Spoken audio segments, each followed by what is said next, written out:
هو لسه بنتكلم عن طبعا وده سلوك غير رياضي. انا ضد هذا السلوك، لان ده سلوك غير رياضي. انت رايح بتشجع كوره، انت رايح بتشجع كوره ولا بتدمر؟ ليه السلوك ده؟ نعم. يعني زي ما انت بالظبط، زي ما كنت انت في مباراه او انت في مظاهره بتكسر ليه وتهدم وتعمل عنف. ما ابدا قدم طلب، قول له والله يا ياسر الطلب بتاعي اللي انا زودني المرتب، اعمل لي كذا وقدم لي ورقه رسميه، لكن لازم اكسر الترابيزه اللي انا قاعد عليها. لا، اسلوب العنف ده مرفوض تماما تحت اي مسمى، انا برفضه. في الرياضه طبعا اللي احنا بنتكلم فيه هو الاساس، اللي انت الرياضه دي ما هي الا تهذيب النفوس. الناس بتبقى الرياضه اخلاق، مش بيقول لك الرياضه اخلاق. يعني لما يكون ابتسم عند الهزيمه والنصر، يعني مش عايز اقول الجمله الجميله دي اللطيفه، لان ده بروتوكول، دي فاونديشنز او اساسيات الرياضه المصريه او اي لعبه يا استاذ محمد. انا اسلم عليك زي ما اتحاد الكره اكبر، انا بحيي اتحاد الكره على فكره وجمال علام، سواء هيتشال بحكم المحكمه او مش هيتشال، بس انا بحييه، اللي هو اكبر جميع اللي هو اللاعبي الفريقين بعد انتهاء المباراه يسلموا على بعض ويسلموا على الحكم. نعم، هو ده السلوك. اكيد طبعا. خلينا برضو ما نبعدش كتير. الزمالك بيبيع فانيلاته وفييرا يرفض لقاء عباس ايضا، ده على جورنال، ده في جورنال الاهرام المتابع الجيد جدا، يعني الاستاذ عمرو الدردير. عمرو طبعا جميل. كان بيتكلم على لجنه تنميه الموارد داخل نادي الزمالك اللي بيرأسها الدكتور محمد صبري ابو علم. يعني كان في محاولات الانتهاء من ملف الرعايه الخاص بنادي الزمالك وبيع، مش هنذكر الوكاله يعني اللي هتعمل الاتفاقيات، يعني هي من دولة عربية بس مش هنقول. لا، ده هو كلام على مصر هنا. في وكالة وكان في 75% و25% للوكالة من بيع الفانيلا، لكن كان في اعتراضات، يعني بعض الاعتراضات من مجلس الإدارة او يعني ممدوح عباس تحديدا على هذا العقد. والكلام ان الزمالك في الفترة الأخيرة عامل انجاز كبير جدا في انتصارات متتالية في الدوري المصري وتسجيل العديد من الأهداف. ايضا في اللقاءات الوديه مع فرق زي شختار الاوكراني وزنت بطل روسيا ايضا حقق انجازات كثيره متتاليه، وايضا امام جازيل تشاد. بالتالي ده ممكن يرفع من سعر، من اسعار طبعا التسويق. طبعا ما هو مستوى زي ما احنا اتكلمنا في البدايه، حضرتك تتذكر اللي احنا قلنا طبعا الحاجات دي بتؤدي للممارسه، او انت مستواك بيعلى والحاجات دي، فبتبدا الناس تبص عليك، بتعمل عمليه سبوت زي ما لعيبه زي ما احمد خيري لما جه تالق مع الاسماعيلي الناس بتطلبه دلوقتي بالاسم اللي هو تاخد فلوس، وقلنا الكاميرا ابو علي. لكن انا اتصور النادي الزمالك رغم حصوله على العلامه الكامله 12 نقطه في مباراه، برضه مفاجاه لنفسه، وكذلك النادي الاسماعيلي برضه 12 نقطة بيشاركوا في المركز الأول، لكن الزمالك بالأهداف طبعا هو أعلى.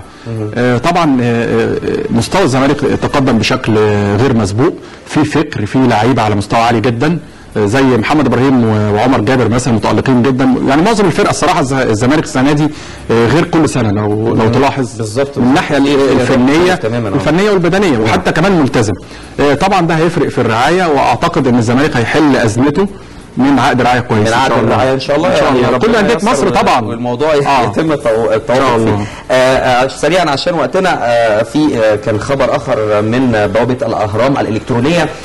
زكي عبد الفتاح يرد على الكابتن احمد سليمان مدرب حراس مرمى الزمالك السابق وايضا المنتخب: المدربون الكبار لا ينقضون في وسائل الاعلام. وكان ابدا الكابتن زكي عبد الفتاح استياء شديد جدا من التصريحات او بعض التصريحات التلفزيونيه للكابتن احمد سليمان، ان هو قال انه يعني كابتن زكي والاداره الفنيه للمنتخب الوطني اثاروا بلبله في وعملوا مشاكل بين حراس مرمى الفراعنه، وان الاختيار يكون عن طريق الاهواء الشخصيه.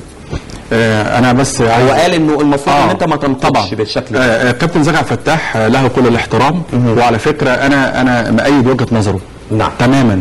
انت مدرب، انت حضرتك مدرب، يبقى انت تدرب بس، انت تتكلم على الخطط الفنيه على الحاجات، لكن انت ما ينفعش ان انت تنتقد الا في اطار معين. يعني زي موضوع مثلا عصام الحضري، والله يا عصام الحضري انت مش عايز تلعب، ده شأنك، خلاص دي مشكله. انا هجيب شريف اكرامي هديله الفرصه، او في صف تاني. فانا اعتقد ان واحد يعني زي الفكره دي بالظبط كده، ما هي دي المشكله اللي حصلت. ان مدرب ينتقد يقول ده اصل عصام، اصل شريف اكرامي لسه بدري عليه. وهو كان بيقال عن كابتن زكي في البدايه خالص، لو تفتكر معايا يا استاذ ياسر، ان كان الكلام انه دائما وابدا الكابتن زكي عبد الفتاح بيجامل عصام الحضري على بالظبط المرمى، وفي علاقه وطيده جدا ما بين حميميه. لا مش بتحافظ على لا يعني اقصد في علاقه وثيقه بينهم، لان هو من دمياط. عصام الحضري اصلا من دمياط، وزكي عبد الفتاح من المحله. وبرضه ايه مش هقول لك اللي هم جنب بعض، لكن هو اول اشاد زكي عبد الفتاح بعصام الحضري اللي عنده 40 سنه وهذا المستوى العالي جدا المرتفع، ويعي تماما كيف يلعب اللعب المحترف. يعني ايه انت وظيفتك لاعب محترف، فبتأدي وظيفتك، ده شغلك. نعم. ده عصام الحضري، وزكي عبد الفتاح اشد كده، ورغم ذلك انتقد انتقاد رهيب. انا كنت ضده في الفتره دي، زي بوب برادلي في البدايه لما الناس كانت بتهاجمه واصل مش عارف ايه. طب ما حسن شحاته راح قطر ما عملش حاجه، صفر مثلا. انتقد اقول مدرب وحش؟ لا، حسن شحاته مدرب كبير وليه تاريخ في الظروف لكن طبعا لكن لكل قوابل كبوه. ده ما يمنعش في اطار معين ان برضه لازم الناس تصبر شويه وتهدى شويه على الموضوع. زكي عبد الفتاح مدرب كويس محترم. نعم. مع جهاز محترم، واعتقد اللي برضه في النهايه ان لا يصح الا الصحيح، وما ينفعش مدرب يصرح وخاصه لما ينتقد زميله. اكيد. المحله يحقق مع ناصر فاروق